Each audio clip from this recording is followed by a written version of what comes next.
Hello, everyone. Welcome to Jim and Jimmy Live. This is officially our third episode today. I Yeah, am I can't Jim believe Mirabelli of it. NEPA Pizza Review, and we're here with Jimmyhank of, I'm sorry, Jim Henry of Jimmyhank Pizza. And we are going to make some Detroit style pizza tonight.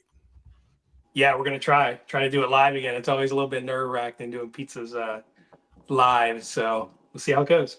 Yeah, we will. It's a lot of stress, but I know you're up to the task, up to the challenge. I'm going to sit here and relax and give you some play-by-play while Jimmy, runs around his kitchen there.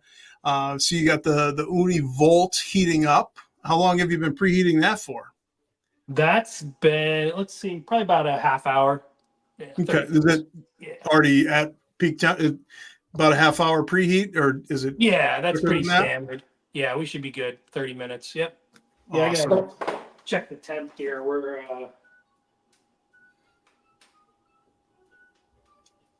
yeah, we like 671 671. stone. Yep. Nice bright display on that thermometer there. Yeah, I like that one. You're Yep. gonna have to drop me a link. So yeah, I Um, mean, I'm gonna do. I was actually gonna do something extra here tonight that we didn't do before. I have a dough. I made dough today for the weekend because I'm doing a pop up on Sunday. But I had an extra dough ball, so I brought it home with me. And I was actually gonna just do a quick little demo on pressing the dough out in the pan, and then throw it into Parbake while we sort of get the other one ready to go. It'll be like about an 8 minute Parbake, let's do it. and then yeah, and we can chat about it. So the one question I get a lot is, when you press it out in the pan and you're going from a round dough ball to a square pan or a rectangular pan, I guess. Um, how do you fill it in all the way to the corners? And there's really no real trick to it. One is you got to make sure your dough is nice and relaxed, right? You want to keep it out at room temperature. Um, you don't want to do it with cold dough. Although I can do it with my dough when it's cold because it's fermented out so well. It's pretty relaxed. But this dough, actually, we can check the temp on this dough. I haven't actually had it out for too long. Let's see. So what we got here. Let's see. So that's 60 degrees, that dough. So What are you usually shooting for before you work with it? What temp do you like your dough to I be when you mean, work with it? room temperature is, if you're doing a round pizza, usually room temperature is good. But I can literally take this dough right from the fridge and press it out, no problem. Another thing I like, which a lot of people use olive oil. I like Crisco because it almost acts like a glue. I know some of the styles up where you're from, Jim, they like to use the Crisco in the pans as well.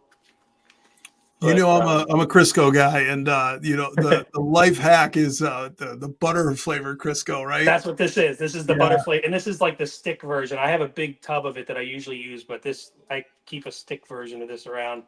So what I'm going to do, and I see you popped up the overhead camera. So we got this overhead cam here, which is another new technology we're trying out. It's pretty cool. So I'm going Yeah, to take my we're really investing, guys. We really want to get rid of the technical details, and we might be showing off a little bit here, but right. So I got some Crisco here on my fingers. Not a lot, just a little bit, just enough to coat the pan. I'm just going to go in here and just grease this pan up good. Flip it around, just a real light coating. You don't want a ton on here.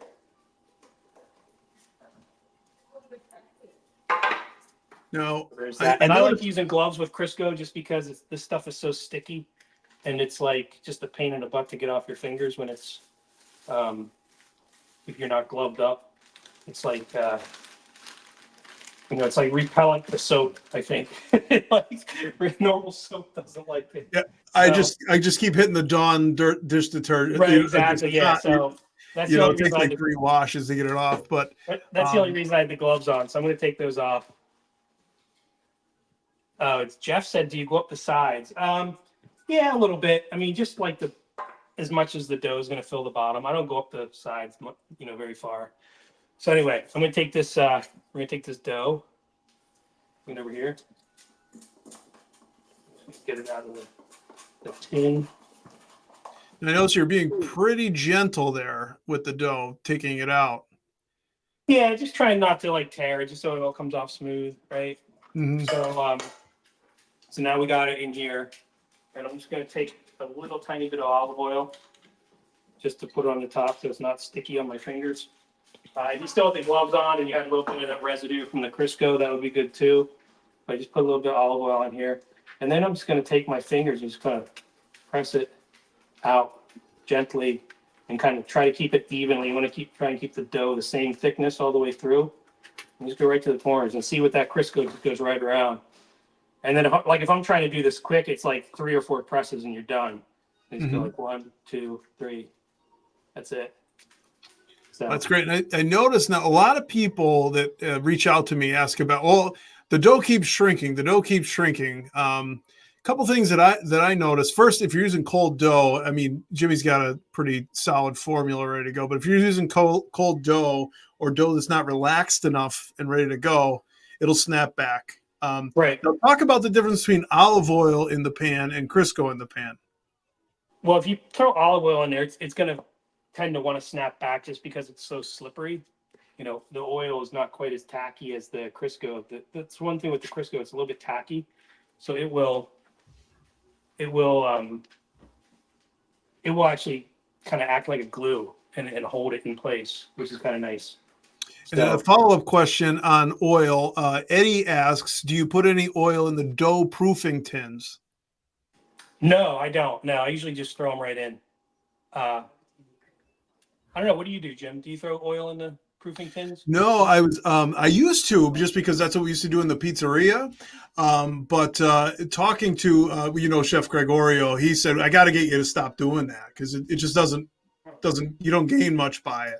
Yeah, no, And I also noticed when I was generous with it, and I'm using bench flour, it sort of cakes a little bit, and it doesn't come out very nicely in the finished product. So yeah, yeah, so I don't use oil either. The only time I use oil is if I know I'm going in the pan and they're too close together, maybe I'll put a little bit down between the them. Yeah. side. So I'm gonna take this and throw it in the oven here. Then we're gonna set that for, let's call it 6 minutes. Now I'm kind of skipping a step here. Usually what I do after I press it out in the pan, I'll cover it and then we'll let it proof at room temperature Oh for, well. I mean, I do mine overnight. Just that's my kind of my process. There's very little yeast in my dough, so it's a really, really long, slow proof at room temperature. But you can go this dough. I mean, I didn't let it proof in the pan, but it was proofing in the tin today at room temperature. So um, I don't know. We'll see how it springs up in the oven. We may get a little bit of a rise. We may not get any rise. We'll see what happens. So, but yeah, you know, any kind of a longer room temperature proof is all going to depend on how much yeast you put in your dough. Um, Probably want to go a minimum like 4 hours at least. So let's let that go. I just realized I don't have my pan grippers, so let me run upstairs and grab those real quick. All Be right right, back. I'll try to take some questions while we're at it. Um, Anybody any thoughts here so far? What's the temperature on the Volt? Eddie, I think he was in the mid 600s, measured on the stone, and he had preheated it for about 30 minutes. Not sure. I'm not a Volt owner myself, but I think I don't know if you actually set it at temp or if you just set it at like high to low. But he was in the mid 600s before he launched that. There we go. I'm back. Look at this guy. He just appears out of nowhere like But I magic. just overheard you. You had a question about the Volt. What's the temperature on the Volt, and what settings are you using? I just spoke Yeah. about the So stone temperature, but I have it set to 600. You can set it up to, I guess we can go to like 850. Um, and it goes in like 25-degree increments. And then okay. you can also adjust the top and bottom heat. So I've got it like on a pretty even top to bottom ratio. If you're doing like Neapolitan pizza, you can make the bottom more heat. or Hmm. you can adjust it, and make it top more heat. You know, however you want to do your pizza. Um, so so yeah, it's kind of cool because it's got a heating element at the top and a heating element at the bottom, and you can control them separately, sort of the ratio from top to bottom. Really dial in that bake. Yeah, yeah. So and actually, and so another thing here we show. Oh, I didn't put my sauce in the pan, so I'm going to get my sauce in here while we're par baking, which is sort of my typical process because I don't really cook my sauce. I just warm it. So I'm going to take my sauce here. I heard you say, we talked about this the other night, but you're warming the sauce, right? What, you're not actually cooking it through. Yeah, just warm it through. I don't really cook it. It's just Stanislaus 7-Eleven and some super dolce mixed in to thicken it up a little bit. Um, and then yeah, it's just some fresh basil, salt and pepper, or salt, fresh basil, salt, olive oil. That's really all that's in it. Excellent. Jimmy, I'm going to throw up a comment here, and then maybe you could speak to it. Douglas Stark says he burned his first wood-fired pizza oven in 2 minutes. So, what would you say to people using high heat ovens for the first time? I'm not sure what his level of experience with wood fires pizzas are, but Well, it would normally, be, oh, go ahead. yeah, as you say, it'd be interesting to have them say which kind of oven it was. If it was like, a smaller, like one of these portable ovens with wood, or if it was a larger kind of dome oven, like, because I can only speak to like the unis, like if your heat's super high and you're launching your pizza in there at 900 degrees, you got to act quick because that thing's going to cook in under 90 seconds. So, and he said in 2 minutes. So, so once you launch that thing, you're turning that thing like after the first 20 seconds. Once that bottom sets, you got to just keep turning and turning. So, um, that Yeah, could have been, that could have been an issue. it's a very Or active bake. The Detroit is a little bit more, even though you're working hard there. Detroit bake is a little more, little less stressful because you just put it in, you're waiting. Right, it's a little less stressful, a little more forgiving. I just Now, took a peek. I just took a peek at this, and this is interesting. This thing is like doming up like crazy, and this is probably because I didn't. I don't know if you can see that. I don't yeah. want to pop up the Well, other. let me pop that on Yeah, camera here. there's there's a huge bubble. I don't know if you can see that angle on that, but Yeah. I think that's because I didn't proof it at room temperature. I'm just gonna knock that down. Well, I think this is important for the people at home to see that you need to really proof it up and let it relax, right? Because you can see it's pulling in from the corners a little bit, and we like those nice sharp Yep. corners, Yeah. especially the Frico King. You know, he's got that crown going. Yeah. That totally. I mean, this is gonna be like.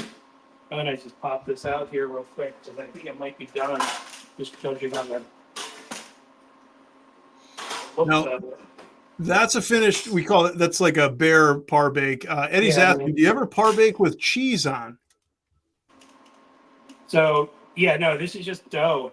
So I mean, this is just basically like a focaccia bread right now. So I'm gonna just stop with that. I mean, we can just eat this as a bread for now. I'm not even gonna use this for pizza. I just want to kind of do the demonstration of pressing the dough out and par baking it, even though we didn't do a proper pan proof. Mm-hmm. So Well, here's another question I'm going to pop up for you here, Jimmy. Ted asks, can you talk a little bit about how Detroit dough differs from focaccia, or if it honestly, does at all? they're really not that different. I mean, um, I use my Detroit dough as focaccia all the time. Um, I don't know that I've ever actually made a true focaccia from a focaccia recipe, to be honest. Mhm. I'd have to look that up. The But um, the thing I notice, and I don't make a lot of focaccia either, but the thing I notice is I tend to see a little olive oil drizzled on top, and then rather than pressing out, I see a little more like dimpling, like dimpling it out, yeah. yeah, See, I and don't then do. I guess that might be where my Detroit differs a little bit because you can see I don't do mine super thick.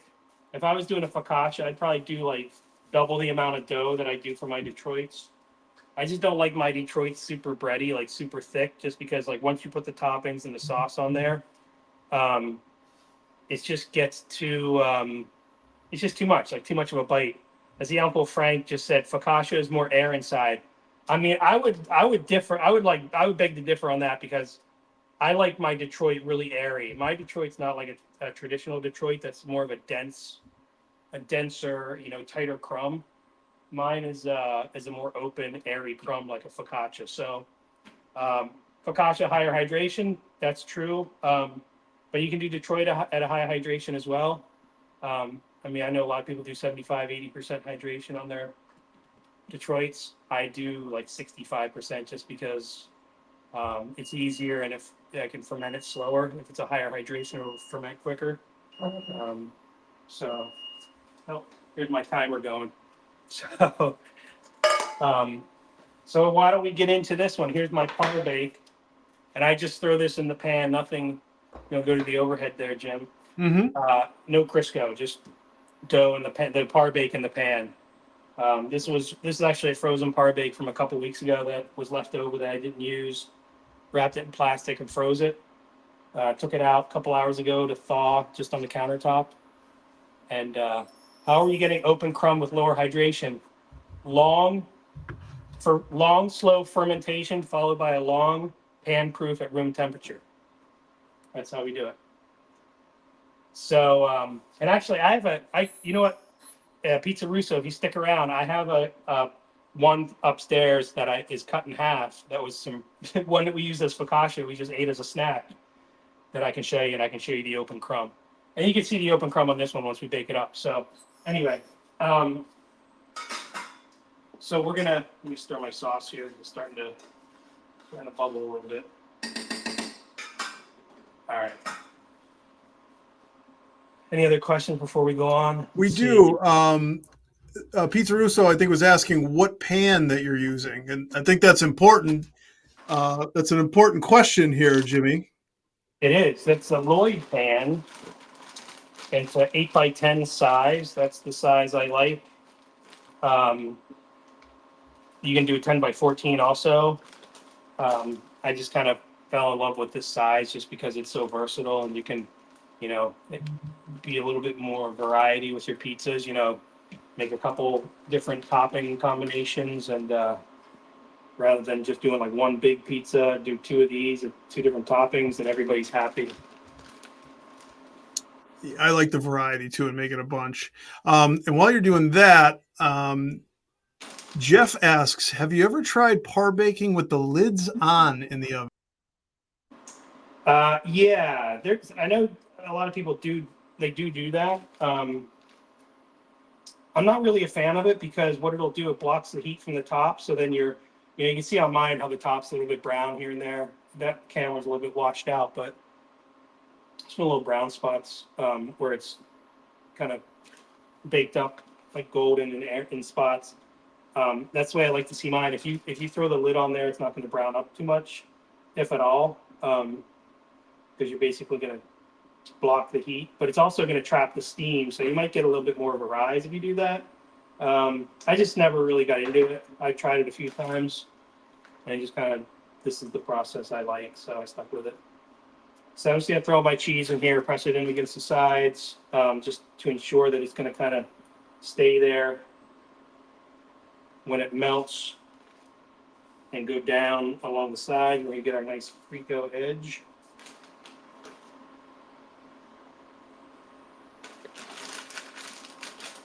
Jeff said he's found that it reduces shrinkage, which may or may not be a good or bad thing. Yeah, that's right. I mean, it reduces shrinkage because you're trapping the steam.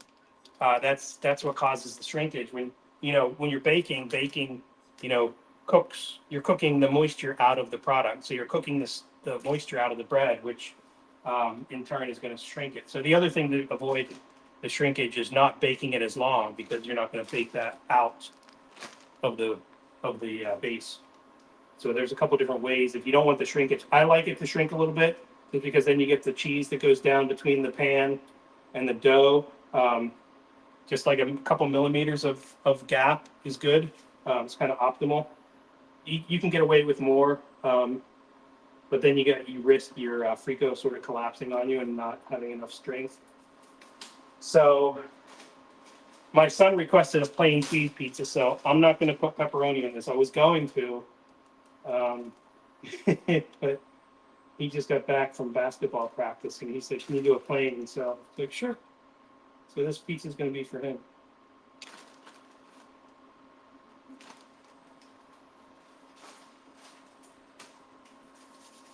Got any other questions there, Jim? What do we got? What size dough do I use for an 8x10? I use, I do about 275 grams for 8x10. Like I said, you saw how thin it was. It's not super thick. You know, some people do like 350 or even up close to 375. You're gonna get, if you want a thicker, breadier pizza, then yeah, go for it. It's all personal preference. Um, all right, so I'm gonna toss this in. Actually, no, I got my pizza dust here again. Remember this, Jim? Ah, the magic dust, baby. I'm gonna get my dust in there. The This is good just a little stuff. mixture of herbs and uh, some Romano cheese, shredded.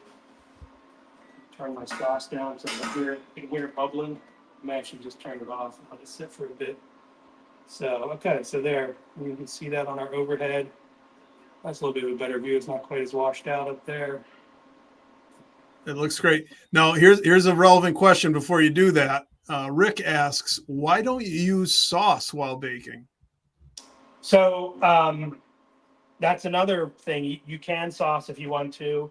Um, I like adding the sauce post bake because I found that when you bake with the sauce on, the moisture kind of cooks out of the sauce and tomatoes, and it'll run down the sides where you're trying to get that nice caramelized cheese, and it's going to prevent that cheese from caramelizing as much as you want. So if you're struggling with getting a nice caramelized cheese Frico edge and you're putting sauce on pre-bake, try doing it post-bake.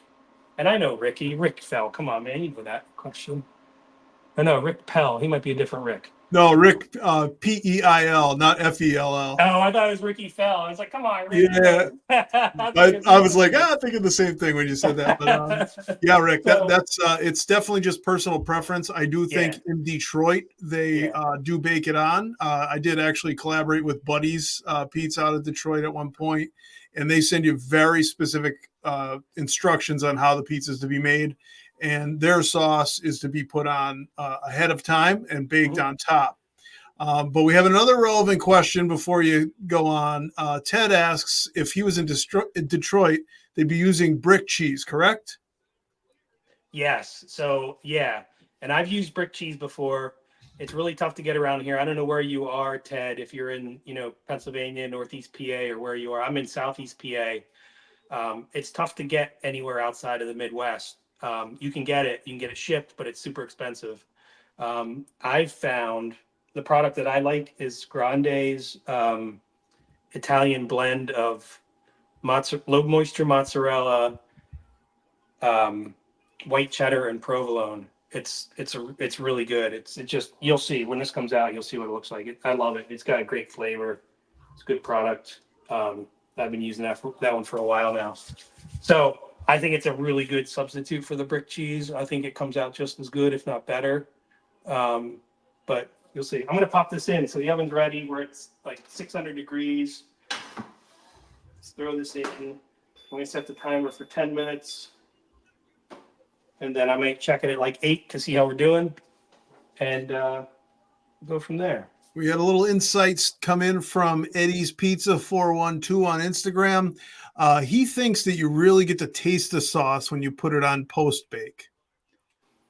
Yeah, I think it comes. I think that goes back to like why I don't cook it. I think it stays fresher. You get like a fresher taste. You don't get that like sometimes when you have like a cooked sauce, it just it's too concentrated and it's like it tastes like a cooked sauce. It's not like a fresh tomato. And if you're using good tomatoes, you really don't need to do that. You don't really have to add much to them, and you get a good, nice product. Care to share which tomatoes you're using tonight? Yeah, no, 7-Eleven. So here, I actually got my basil in here, so I'll bring over these guys. 7-Eleven Stanislaus. That's a great product. We'll be using those in our pizza class as well, so everyone's going to get their hands and taste buds on those. Great tomatoes, and I learned, early on when I was experimenting with different sauces and tomatoes from the grocery store, and taste testing 75 of them, that most of them are really not good tomatoes. There's not a lot of great tomatoes in the grocery store. And I would cook and add sugar and add all this junk, and I never made a sauce that I liked until I started finding great tomatoes like the 7-Eleven. I'm a tomato magic guy, but I also love 7-Eleven. But it really makes a difference, guys, what ingredients you're using. Yep. Yeah, no doubt. So let's see, any other questions? I saw somebody said, did we Parbake? It came late. Yes, we did Parbake. Ted Nichols said he's near Hershey. Okay. Yep. Oh yeah, actually, Ted was just down at Archetype Pizza in York, which is on my list, and he sent me photos. I just posted their pizza. Looks ridiculous. I saw your post. Yeah, that looked really good. Yeah, thanks again, Ted, for sending those. Here's one. I didn't see this one, Jim. I don't know if you missed it. Is Urban Slice the best canned sauce you guys ran into? Looking for a solid sauce out of the can.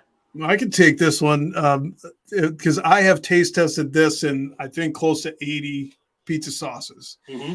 Urban Slicer, who's a sponsor of the pizza class, they have provided some of their sauce and flour pizza dough mix for our class. So I'm excited about it. And we would not have them there if it wasn't a product that we didn't like. Okay. The thing that I like Urban Slicer pizza sauce for is actually to add to crushed tomatoes. It's a thicker, very, very punchy, like delicious sauce. You can use it on its own, but I like a little more mellow sauce. So this for me is the ultimate like tomato, almost a paste. It's not a paste per se, but when you're making a New York style sauce, you want something a little bit thicker. And that is my thickening agent that I often use with Tomato Magic. And I always get compliments on it. And really, it's just Tomato Magic, Urban Slicer, little salt, and a little olive oil, and we're off and running. So yes, it is a product I recommend. And you can also see my pizza sauce rankings on NEPAPizzaReview.com if you care to go check those out.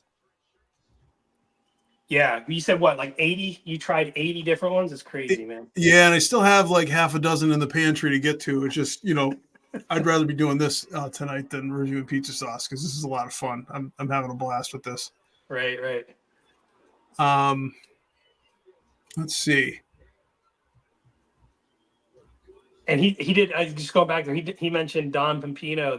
That brings back memories, man. That's like childhood memories of making pizza, because that was like pretty much like the only canned pizza sauce I think you could get back in the day in the store. Like that was always available at every grocery store. That yellow can is everywhere, Yeah.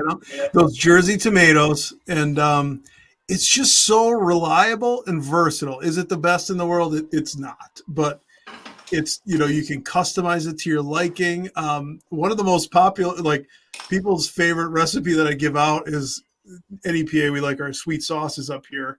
It literally is just Don Pepino and like a teaspoon of sugar, and like people go crazy of it. I like to add a little black pepper too, because I think that brings out the sweetness a little bit more. But it's awesome. Onion powder goes well too with that. There it is. Derek says Don Pepino, a little bit of sugar, chef's kiss. Right. Confirmed, Derek. Nice. Robert says he now buys my top sauce choices and I'm not disappointed. The only thing missing from my sauce rankings, I don't do commercial rankings. I didn't get there yet, but we're showing you that Jimmy with the 7-Eleven Stanislaus is our choice. Yeah. And it's a commercial product. So you got to go to a distributor or a cash and carry, distributor that has like a retail front end that'll sell it to you. I know you have what Orlando Foods up there by you. Orlando Foods and Scranton. That's my go-to. Restaurant Depot. You have to be like a business or know a business owner to get Actually, there. you don't. You don't. You can go to Restaurant Depot and just get a day pass. If you go to the front desk, you don't have to have a business or a restaurant. You can just go and say, "Hey, I just want to shop for the day," and they'll give you a little day pass and check you in, and you're good to go. I did not know that. Yep. I think that started during the pandemic, and they've. I think it's still a thing. I mean, I have an account there, but like through the business, but it's yeah. I think that's still a thing. Oh, that's great to know. So, people in Scranton and Wilkes-Barre and anybody with a Restaurant Depot can go. Yep. Good to know. Eddie says he likes Alta Cucina, one of his favorites. Yeah, I Those know are Jeff whole is on peel. here. Jeff is on here too. He's an Alta Cucina man. A lot of Stanislaus fans in the house tonight. Yep. Yep. And yeah, Pizza Russo asking if we've tried Jersey Fresh. So Don Pepino is a Jersey Fresh sauce, but the Jersey Fresh crust tomatoes are actually very good too and super versatile. They're a little like they have that little like Jersey like tang in there, and they're a little bit. I don't want to use the term seedier, but like the texture is a little bit different than the California tomatoes. There's also First Field, which is a Jersey Fresh tomato. They carry that same like I don't know. I guess that's like a Jersey Fresh is sort of like an alliance or some sort of group that advocates for Jersey tomatoes. So they're part of that as well. So I know it has the Jersey Fresh seal on it, and those are pretty good too. Yeah, those are like super premium. I definitely enjoyed those. All right, we're going in. So I'm at like 8 minutes here, and I can tell by the cheese on top that we're in pretty good shape. So I'm gonna bring this over here actually, so you can kind of Let me get you the overhead view and get my face up.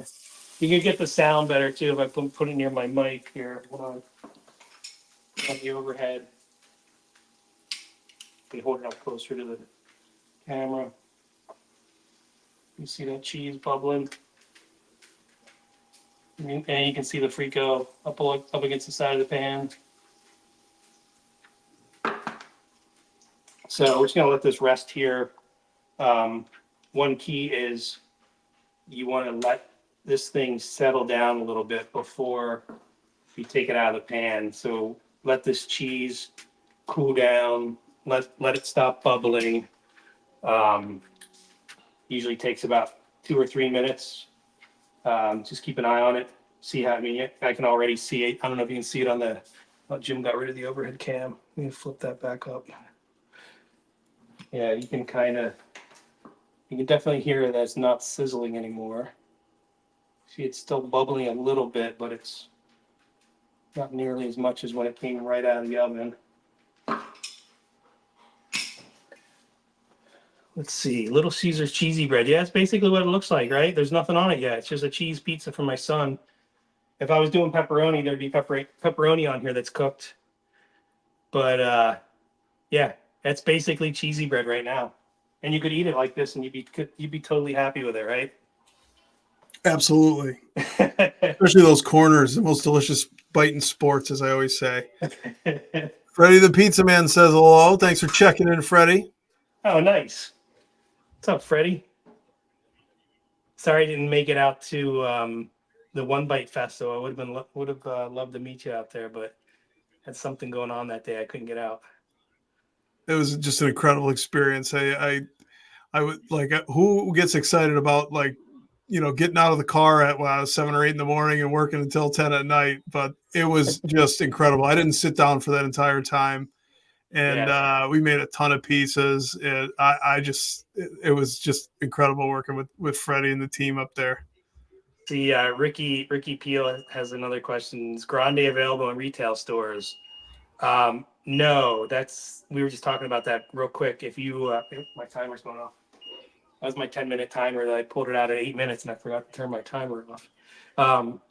Yeah, no, you got to get it through a distributor that has like a cash and carry, like retail front end that will sell it to you. So we were just talking about Orlando's up in Northeast PA.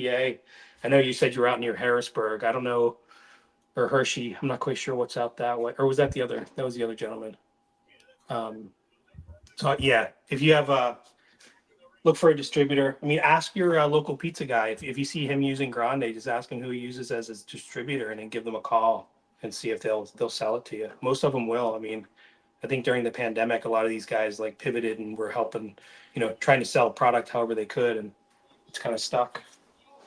Yeah, I find when I'm in a pinch or if Orlando's is closed, I just hit up one of my pizzeria owner buddies and just say, hey, can I buy a can off you? Or I've bought 50-pound bags of flour off local restaurants.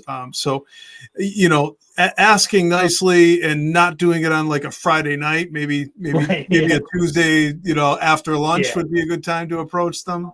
Yeah. Um, That's a good point. Don't go in there Friday in the middle of a Friday night rush and start talking about cheese. I'm gonna turn this oven off right now and let that cool down. So, All right. all Now, right. Peter Russo asked he just said a couple minutes, let it rest. What's the minimum rest time? And like, what would you say be the maximum I rest mean, time? this is going probably pushing like the max right now, because then it'll start to stick to the pan. Like the cheese will start to stick to the pan a little bit. So there's sort of a sweet spot between maybe 3 and like 6 minutes, which I think, you saw. I don't know when I pulled this out. I wasn't really looking at the timer, but feels like probably about 5 minutes ago. Mm-hmm. So, all right. So I'm gonna go into this right now. So got my grippers. See them there. Got my spatula.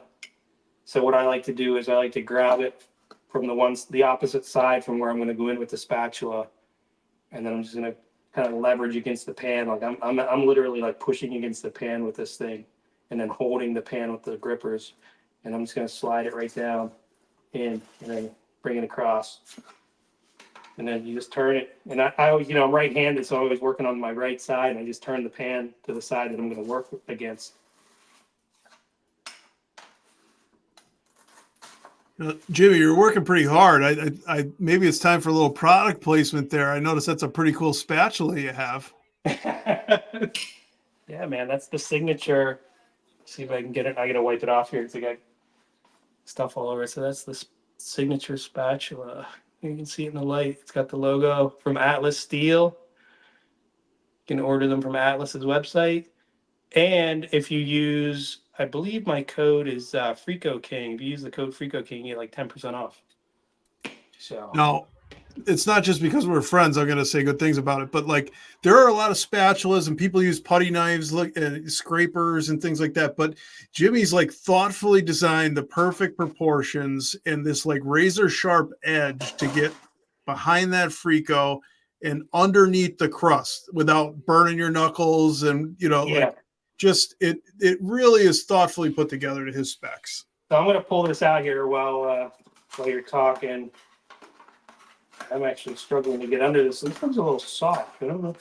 Maybe I didn't. Maybe I shouldn't have taken it out at 8 minutes. Maybe I could have used another minute or two. It's a little floppy here. Well, I think that was one of the key questions I was going to ask about because you pulled it 2 minutes earlier. Cooking by time versus cooking by feel, and Yeah. I'll just say to the people at home, cooking on camera while you're talking and managing comments is a heck of a lot harder than doing your own thing with nobody looking. Yeah, and you can actually see here. I don't know if you can see it on camera. This side is starting to kind of collapse a little bit, just because it's a little soft. So probably could have stayed in the oven another minute or two. But one trick I have for doing that is we can take the pan. This pan's cool. You can see I'm holding it with my hand. You can flip it over and put it up against the side like that and hold it up. Or you can like take the spatula and hold it there. I get the spatula. If you can see it on the camera, I get the spatula on the other side. So just kind of hold it in place. This side's kind of collapsing on me a little bit. This happened to me you think this is stressful? This happened to me while competing at Pizza Expo in Las Vegas because the oven was cooler than I thought it was, and pulled the pizza out too early. and it just started collapsing on me, and it was too late. I already pulled it out of the pan. I'm like, I'm done. Like, so I had to kind of be resourceful and do these tricks to kind of hold it up. I was there live for that, and I was impressed how you stayed composed with that, and you still got the wall to stand. Now talk about like, why wouldn't you just throw this back on the brick if the bottom's a little soft? Or what happens if you do that? Well, that's even worse because then the cheese is going to completely remelt, and it's just going to every side is going to fall apart then at that point, because what you're trying to get is this cheese on the edge to be set up, and you can see how it's still like really, really soft.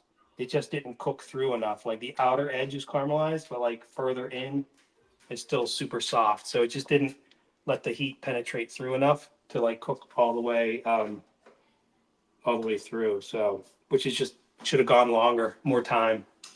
I think it's actually very valuable, and this is kind of the powerful thing about live video is we're working through real time issues that we run into, right? And how will people adjust, Yeah. and how do you handle it? Right. Here's a wrinkle Eddie's throwing at you. I asked about throwing it back on the brick. What about putting it back in the pan and then in the oven? I guess you could. I haven't really tried that. I guess I've always been worried about like just kind of overdoing it at that point. I don't know. I'd have to experiment with that. That's a Well, good I mean, question. make no mistake. Eddie, I don't know, Eddie, have you done it before? I don't know. Um, I'll let you know when he maybe gets you back to could. us. He's commenting on Instagram, which seems to be about 6 or 7 seconds behind. Right. Yeah, Instagram's a little bit behind. He just said, "Yep." Yeah, I mean, we could try that probably. I turned my oven off, so I can't try that live. It's probably cooled down quite a bit by now. But anyway, I'm gonna pull this stuff away. It's probably I'm gonna cut it. It's not gonna be as pretty, but we'll cut it and sauce it. Why not? All right. In the meantime, our friend Charlie Lawrence is checking in. He says he's put it back in the pan before. Oh, hey Charlie, what's up? It's Charlie from Australia. We had somebody from Canada in on YouTube, and I'm distance and ocean wise, I think Charlie's got everybody beat for the most international guest we have on the show today. Nice. Let's see. He didn't do it for service, but when recipe testing. Okay. Yeah, that's cool. Yeah, I'm gonna have to give it a shot. I've never really tried it, but hey, why not? I mean, it's all about trying different stuff and see what works. So, okay, so now we let that rest. I'm gonna put that on my board, and I'm gonna cut it. Still haven't sauced, and here's the reason why I like to cut before I sauce, because and this is kind of like during service too, is your cutter doesn't get all messy and sauced up. Stays a little cleaner. I mean, you still get some cheese like grease and stuff on there, but it's not like you got red sauce all over it, so it's a little bit cleaner. And then the way I sauce mine, I kind of do little dollops on each slice. So there we go. Then we're going to throw it back on our serving tray here with the wire rack. Oh, and I can show, is Pizza Russo still here? Kind of show them the crumb. This one is a little bit of a tighter crumb. It's not super hairy, but see that? It's got some decent air bubbles in there. So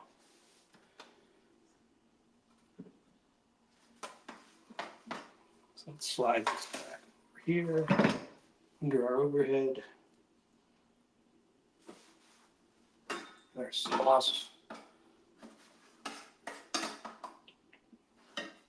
So I like to just do sort of a little dollop on each slice, so everybody gets a nice amount of sauce. And you can see how thick this sauce is. That's from adding that super dolce in, which is kind of a thicker, pastier tomato product. I don't like when the sauce just like runs everywhere. I like it to stay on top of the pizza. I don't like it running down like onto the Frico, in between. You know, it's just I like a tighter sauce that stays put.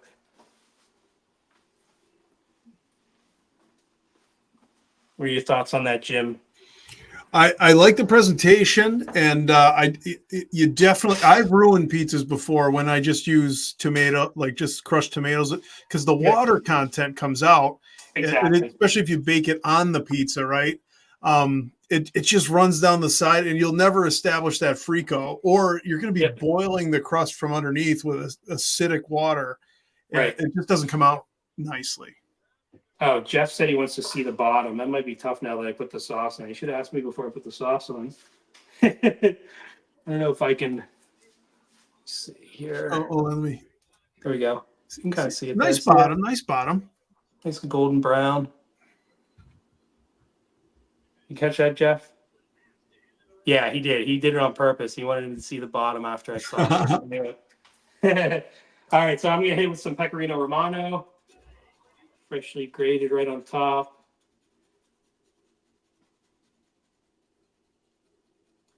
And then I'm gonna throw some basil on here, even though I know my son's gonna pull it off.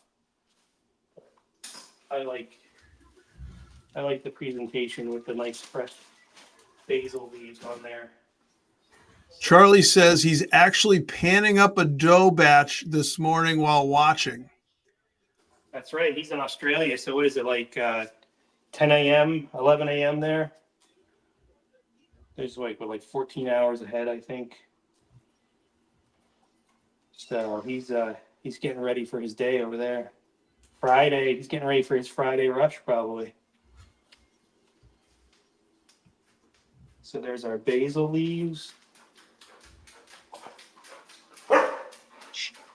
Yep, now the dog's coming too. The dog wants a place.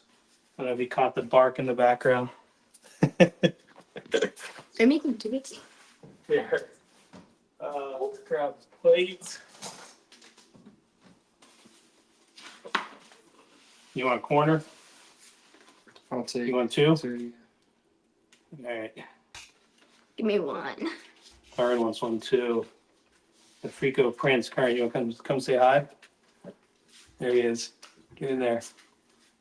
There, up here. See, wave at him. A talented pizzaiolo in his There you own go. right. He is. He's he's taking his basil off too.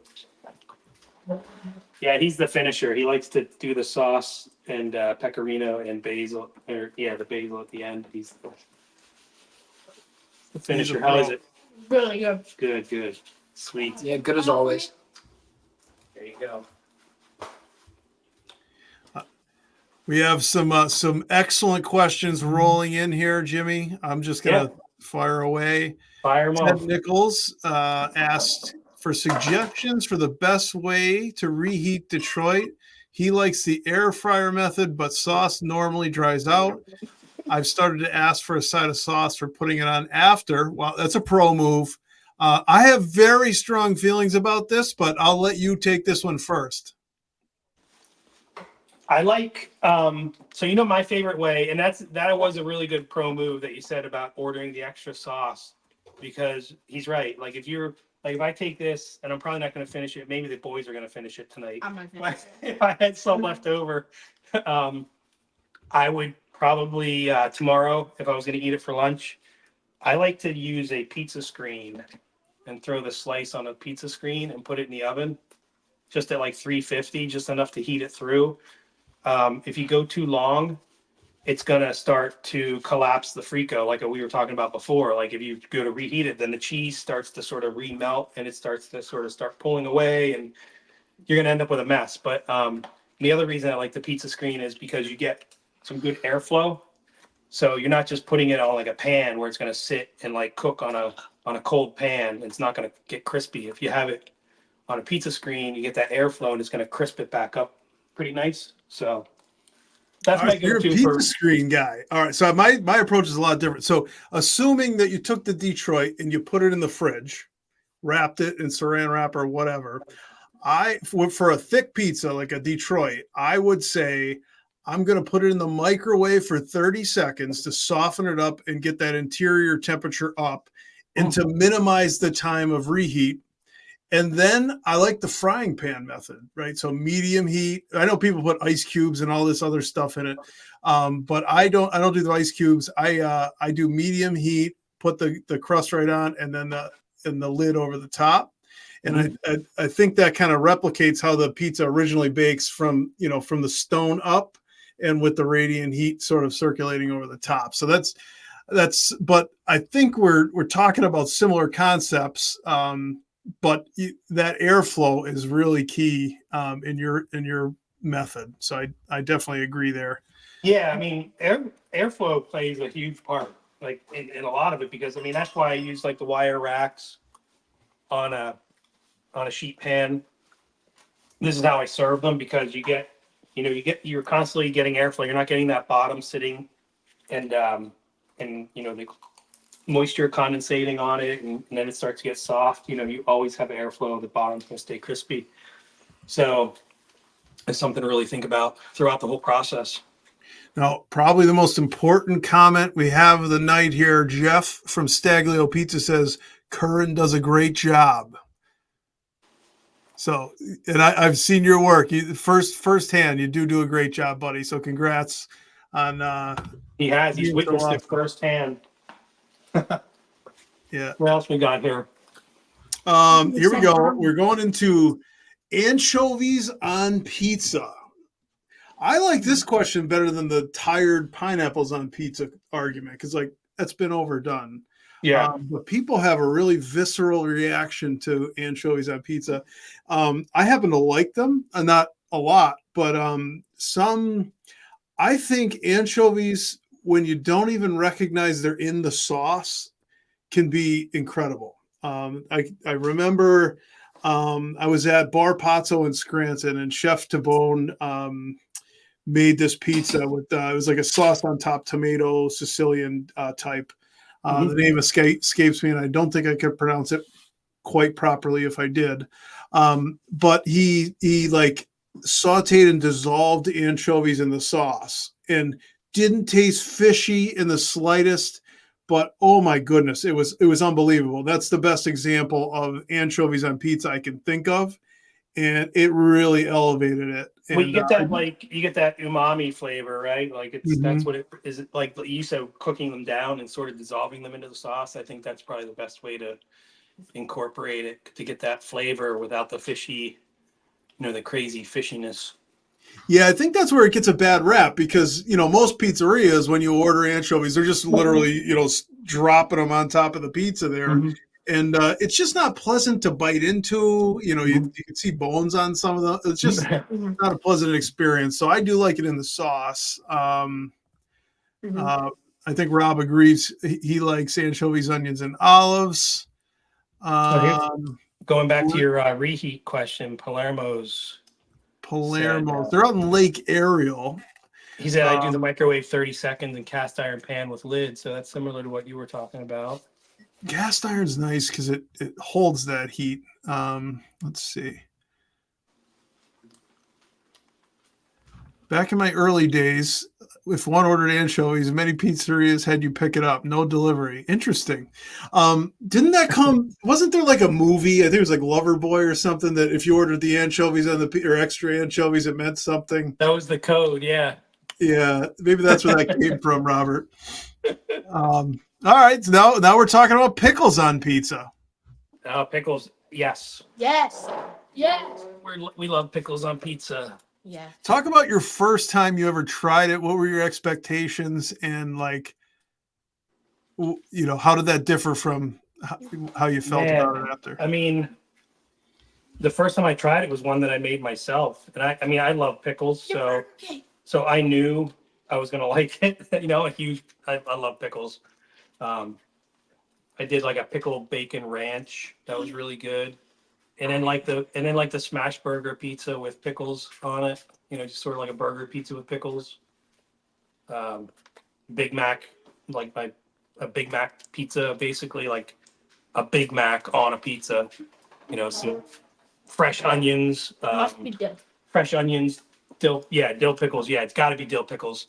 Never done one with like a bread and butter. Although I do like bread and butter pickles, but I don't know if they'd work on a pizza. Maybe in the right way. Pizza Russo agrees with you. He said it must be dill. Like, Yeah, that's why I just saw his comment. It must be dill. Yeah, I agree with that.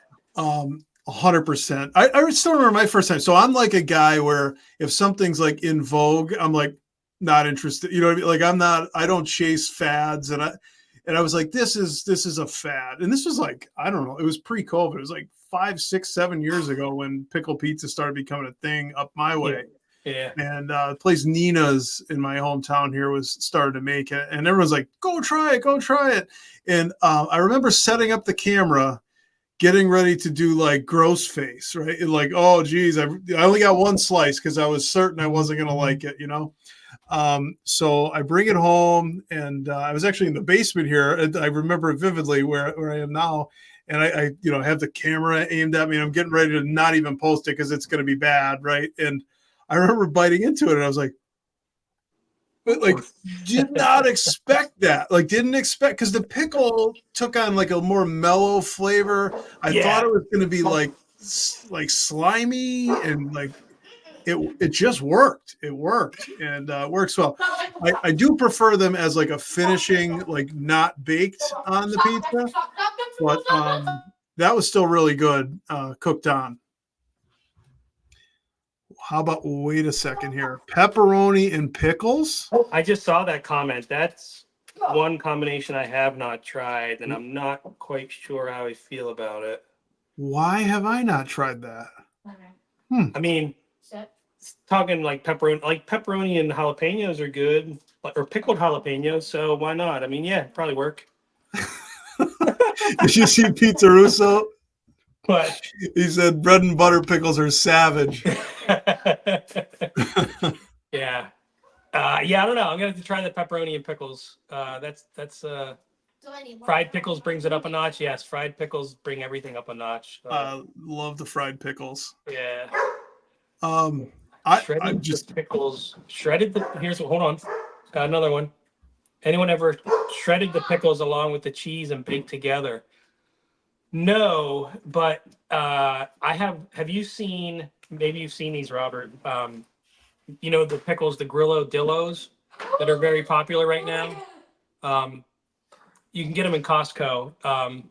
They're calling it a pickle de gallo, which is like a pickle salsa, and it's basically like a shredded pickle with. Actually, Curran, go up in the fridge and grab that. You know where it is? No. The garage fridge. There's a tub of those on the top shelf in the garage fridge. I'll go grab it.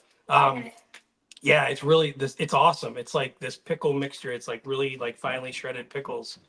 And it's more like a relish sort of salsa consistency.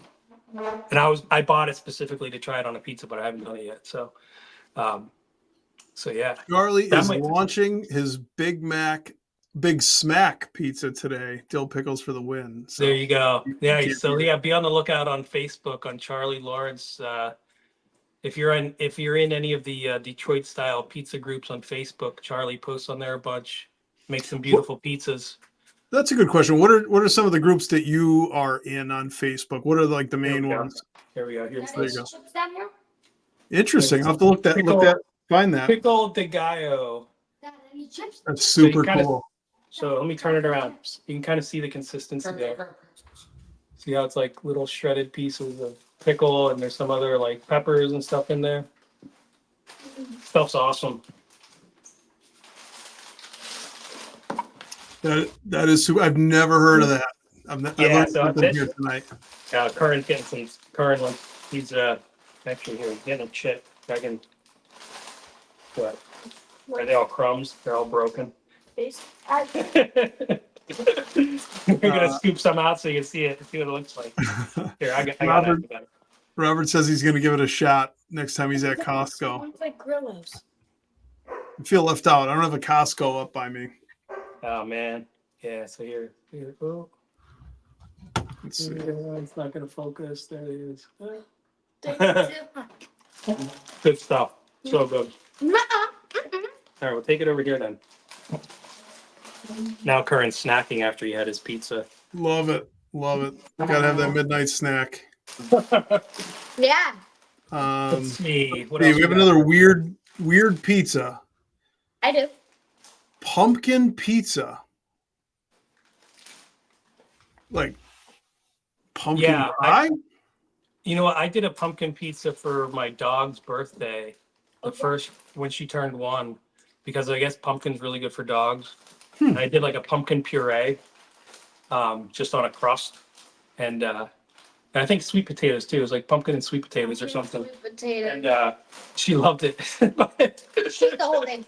I haven't done sweet potato pizza to eat myself, so. Eddie wants Kern to go get him a beer. And he also says He loves potato potato chips. chips. Guy's got a top 5 potato chips like ready to go at all times. Eddie, hit us in the comments with your top 5 potato chips. Like he's very specific, which is cool. He Let's loves see. potato chips and he loves hoagies. Other than pizza, those are his other food loves. Who? Eddie, He does? yeah. What's going on Wait, here? he likes pepperoni. Doesn't he? Robert, thanks for all the comments here. Great questions. Anyone ever use flavored cheese curds on pizza?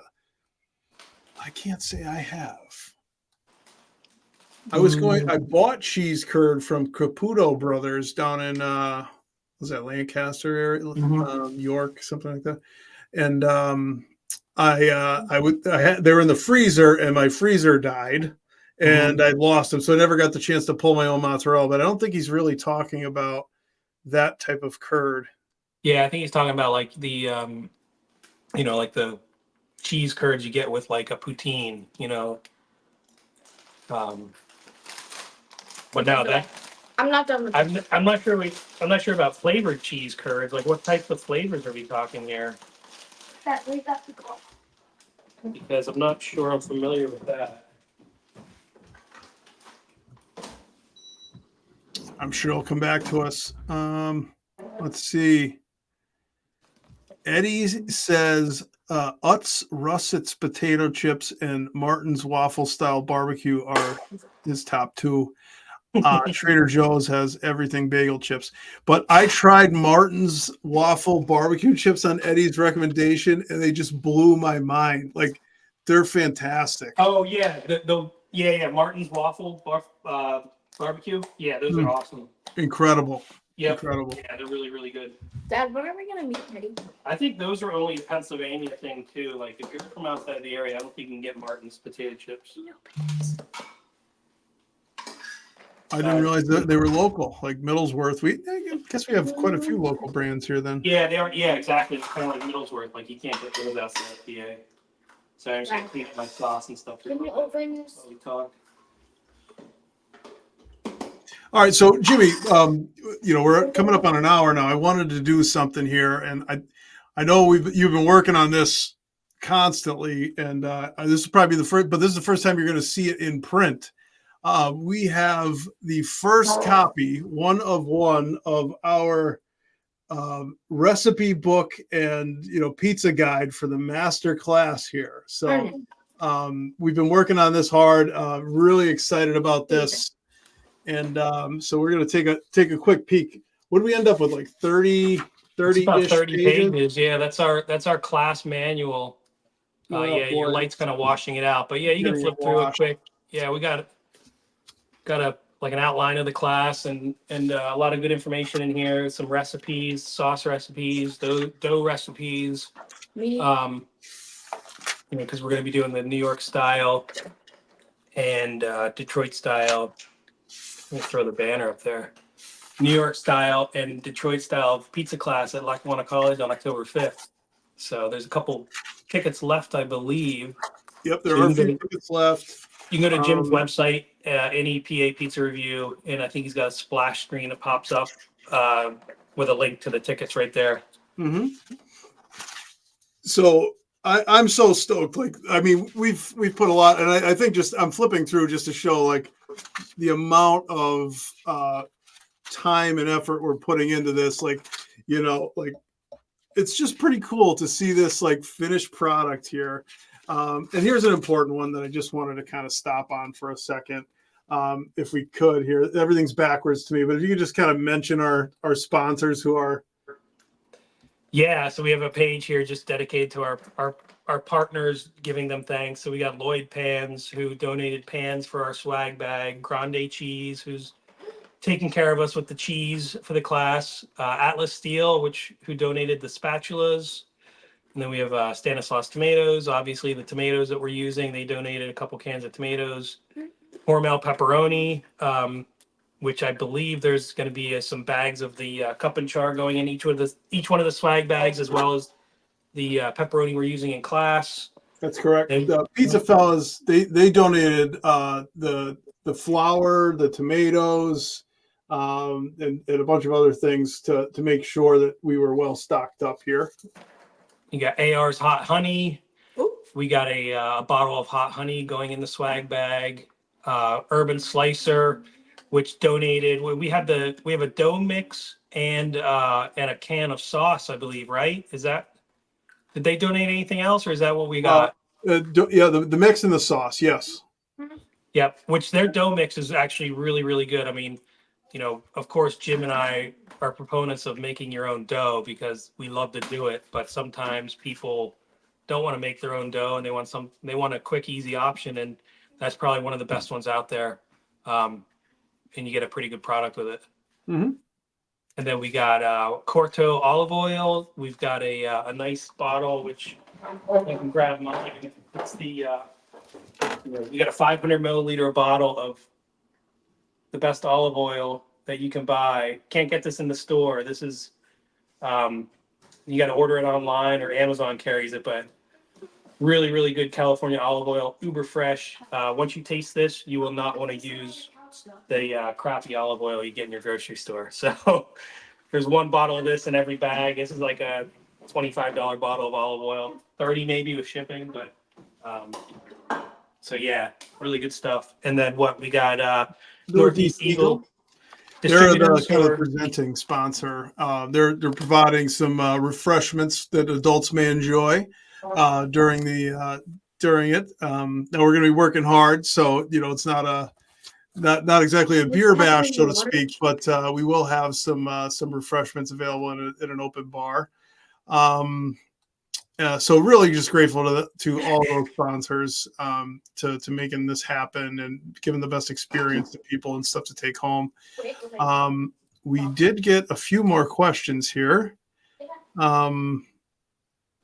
Let's see. Is there a recipe for a Chicago thin crust tavern or tavern NEPA pizza review?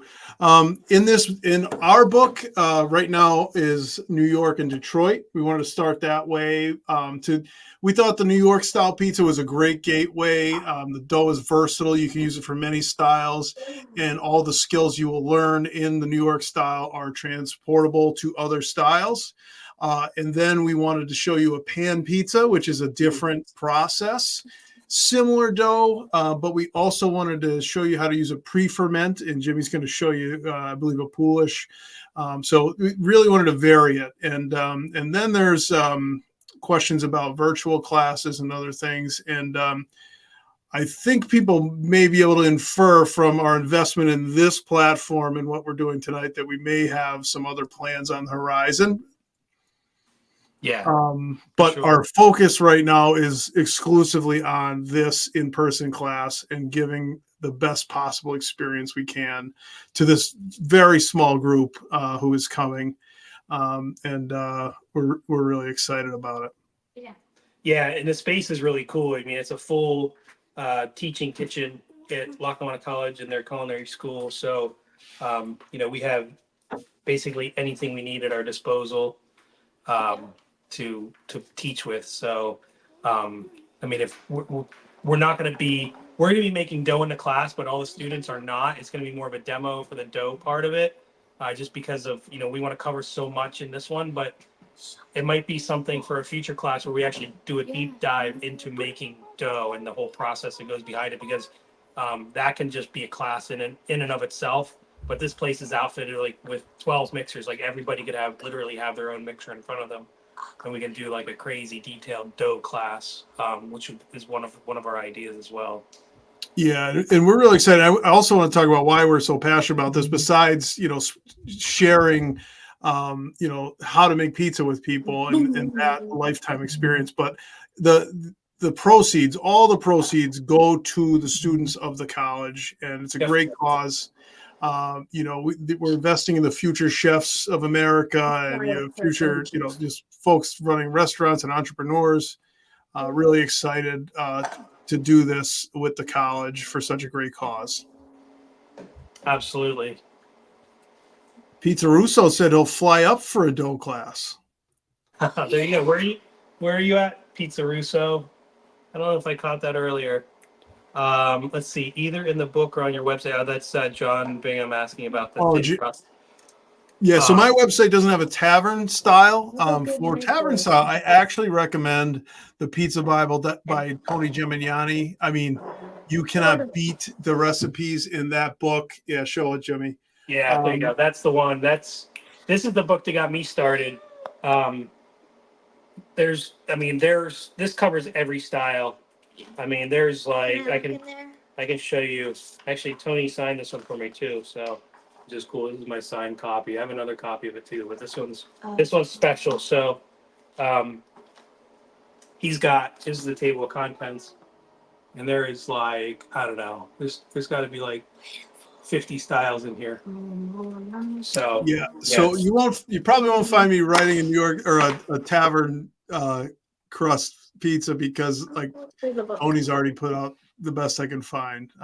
It's an amazing book, and I think we both have to agree our recipes are sort of based on it, right? Because like that's where we started. That's what the aha moment was for me, opening that book. Probably a decade or so ago. Eddie's Pizza 412 just said the best tavern style recipe, and Eddie's a big time tavern pizza guy, so that's high praise right there. Certainly is. He made some award-winning tavern style pizzas at Pizza Expo in Vegas and in California. He was just recently in a California cheese pizza competition. So yeah, Eddie's definitely a legit authority on tavern style. Yeah, and if anybody's interested in there's a little plug for ourselves, right? So we don't have any interest in the game other than we love the book. But if anybody wants the link for the book, DM us. We'll send you the link. We make a tiny little commission that helps us kind of keep our pizza games going. So that's how us influencers kind of keep our head above water and keep buying the pizza stuff. Yeah. Jimmy, I think those are all the comments we have here tonight. I thought you did awesome. It was so much fun just kind of watching you like do your thing. Here's a couple here. I can flip. There's a couple more here on Facebook. Let's just go through here. John said a virtual class would be great. That's something that we're kind of got in our heads. Might be fun. Tell Eddie I said hi. Ted again. Thank you so much for doing the live stream. All the best with the class. He said if he wishes he wasn't tied up. Charlie Lawrence says he'd come up for the open bar, but he's an Aussie, so that might be dangerous. Tell that I said bye. So thanks Charlie. Bye. Oh, it's Jeff Curran saying bye here. He sees your comment on Instagram, so I got to get him to bed. So I think we'll have to sign off here. Bye, Eddie. We'll see you, Curran. Thanks for making an appearance again. Always appreciate it. And thanks, guys. And message us if you have suggestions or ideas, because we do want to make this more of a regular thing. People seem to be enjoying it, and I'm having a lot of fun too with it. So, let's keep it going. Yeah, definitely. And this platform's cool. We can bring guests up to.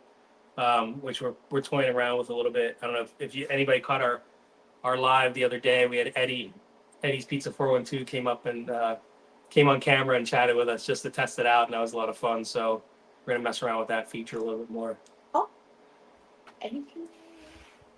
Yeah, I can't wait. So we'll line up some guests. We'll do our thing, and who knows what we'll do next time. So it'll be fun. But we'll be talking pizza. all their fun food. Like, who thought we'd be talking about potato chips tonight? But here we are. Potato chips and anchovies. All right, guys. Well, I got to sign off. I got to get the Pizza Prince to bed too. And thanks for everybody for tuning in. And I hope you all have a great night. We'll talk All to you right, next time. man. See ya. Bye.